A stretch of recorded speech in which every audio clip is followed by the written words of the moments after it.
Got some breaking news and some sad news out of California. Andrew Breitbart is dead at the age of 43, a man who has made his mark over the past few years in a more public way with several stories written, published, printed, broadcast about how Washington works and abuses on behalf of the federal government. He leaves behind a wife and 4 young children, said to have died of natural causes late last night near his home, or in his home rather, near Los Angeles, California. Andrew Breitbart made his mark along with Matt Drudge of the Drudge Report for several years before breaking off in a more independent capacity, running several websites out of his California office.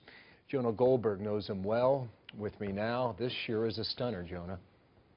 Yeah, I mean, I was on 5-10 minutes ago when I walk out and one of your producers told me about what was breaking on the wires. I'm still a little stunned about it. I've known Andrew for a dozen years.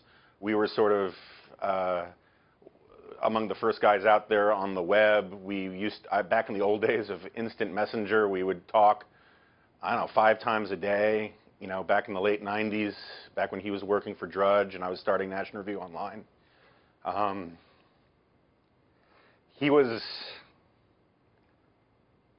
one of the most fearless people I ever knew, and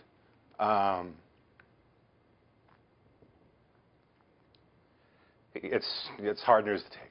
I bet. Jonah, I just want to read something to our viewers directly off the internet, and this was posted on one of his websites, Breitbart TV, and it goes like this. With a terrible feeling of pain and loss, we announce the passing of Andrew Breitbart. Andrew passed away unexpectedly from natural causes shortly after midnight this morning in Los Angeles. We have lost a husband, a father, a son, a brother, a dear friend, a patriot, and a happy warrior.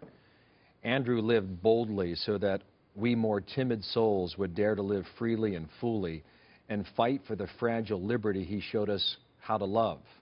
Andrew recently wrote a new conclusion in a book called Righteous Indignation. Quote, "I love my job. I love fighting for what I believe in. I love having fun while doing it.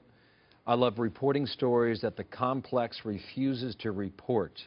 I love fighting back. I love finding allies, and famously, I enjoy making enemies." Did he? Oh, yeah. No, I mean, Andrew, when I say he was the most fearless guy I ever knew, it really is true. I mean, he truly loved the fight. I mean, it's one of the things we really agreed on is it's important to be a happy warrior, and if you don't like being in the breach, get the hell out of the breach. And he really liked it. And one of his favorite pastimes was to retweet all of the hate that people threw at him because he considered it a badge of honor. Right. And kind of drove him a little bit, you would think. It did. I mean, it was his Wheaties. It's what he had for breakfast. Was he figured that if you're not taking flack, if you're taking flack, you got to be over the target. And in many ways, he was, how to put this? He was a true modern. He was the modern conservatives' iteration of a 1960s radical. He really believed that the edifice of modern American liberalism was corrupt and hypocritical. He took deep and profound offense at being called a racist simply because he wanted to treat everybody the same and because he believed that free market and freedoms was the way to go. And that really rankled him, and he loved turning the tables back on his enemies. Sometimes maybe with too much gusto, maybe not, but he loved the fight. And what breaks my heart is his wife Susie and their 4 kids. You know, Susie was Andrew's rock and was sort of the yin to his yang, and is such a stable, great mom. And the idea of her being left alone now. Now, we were the same age.